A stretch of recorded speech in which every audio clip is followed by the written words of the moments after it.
There are moments in life when everything changes in a matter of seconds. Moments that begin as disasters but end as turning points. For Callan Ward, a 34-year-old single father, that moment came on a bright weekday afternoon, right outside the gleaming glass building where he worked as a junior administrative assistant. One minute he was rushing to pick up his daughter from school, and the next he found himself grabbing the arm of his intoxicated boss, stopping her from stumbling into a group of men who clearly did not intend to help her. It wasn't heroic planning. It wasn't courage. It was instinct, mixed with the worn-out kindness of a man who had spent too many years putting others first, even when no one ever noticed. If you believe in kindness, humanity, and second chances, please like, comment, share, and subscribe to Kindness Spark. Your support helps stories like this reach more hearts. The day had started as most of Callan's days did, with exhaustion. The sun was already high and bright when he raced through the cluttered apartment he shared with his 11-year-old daughter, Sera. Morning light filled the living room, making it appear warmer than it actually was. Bills sat like silent judgment on the center table, but Callan ignored them for the moment. He woke Sera gently, helped her get ready, made her a simple breakfast, and walked her to school before rushing to catch the bus to downtown. His life was a careful balancing act built on survival, love, and a constant fear of failing the only family he had left. At work, Callan's days were long and quietly difficult. His salary barely covered rent, let alone the school supplies, doctor appointments, or extra tutoring Sera occasionally needed. Yet he worked without complaint, because complaining never paid a bill. His boss, the company's operations director, Adrian, was known for being sharp, intimidating, and impeccably collected.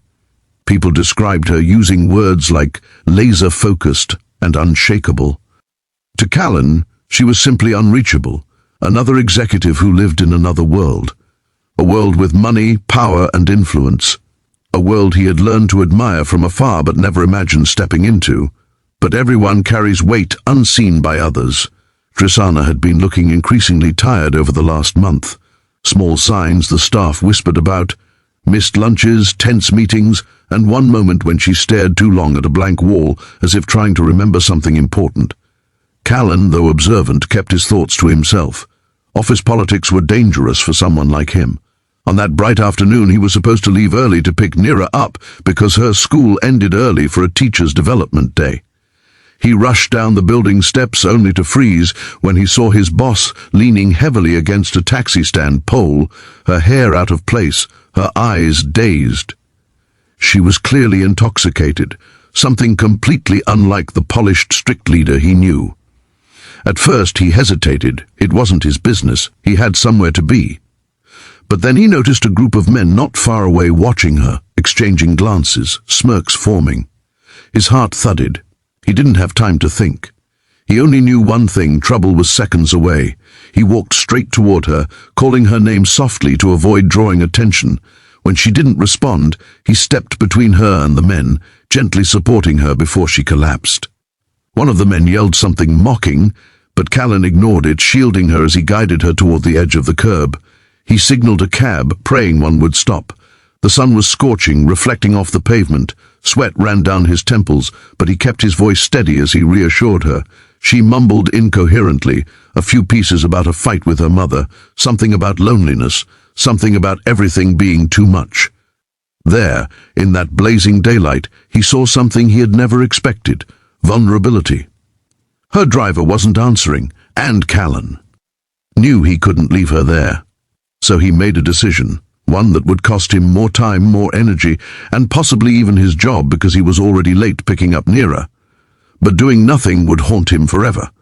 He escorted Adrian carefully into a taxi, gave the driver her address from her employee record, which he memorized from scheduling documents, and rode along to make sure she got home safely. Inside her sleek but cold apartment, he helped her sit on the couch, left a glass of water nearby, scribbled a note that she had made it home safely, and stepped out quietly. He sprinted afterward, down elevators, through sidewalks, across streets, to reach Sera's school. By the time he arrived, his shirt clung to his body with sweat. Sera stood alone on the bench outside the school gates, kicking her feet as she waited patiently. She didn't scold him. She never did. She simply greeted him with that bright smile that softened life's harsh edges. He hugged her tightly, breathless, grateful, He didn't tell her what happened. He didn't tell anyone. He just hoped, prayed that the next day would pass normally, that no one had seen him escorting his boss home, and that she would either not remember or pretend not to. He wasn't ready for attention. He didn't know how to handle it. But the next morning something unusual happened. When Callan walked into the office, people looked at him differently. Not hostile, not mocking, just curious, whispering. A receptionist gave him a half-smile he couldn't decipher. He felt his stomach knotting. He reached his desk, lowered his head, and began organizing paperwork as if nothing had happened.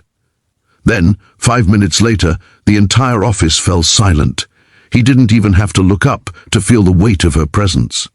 Tristana Vance rarely stepped out of her glass office, but today she was walking across the room toward him. Her heels clicked loudly in the quiet workspace. Sunlight from the big windows illuminated her, but something else shone in her eyes today. Something different from her usual strictness. Callan stood awkwardly as she stopped before him, her tall frame casting a shadow over his desk. She didn't pretend she didn't remember.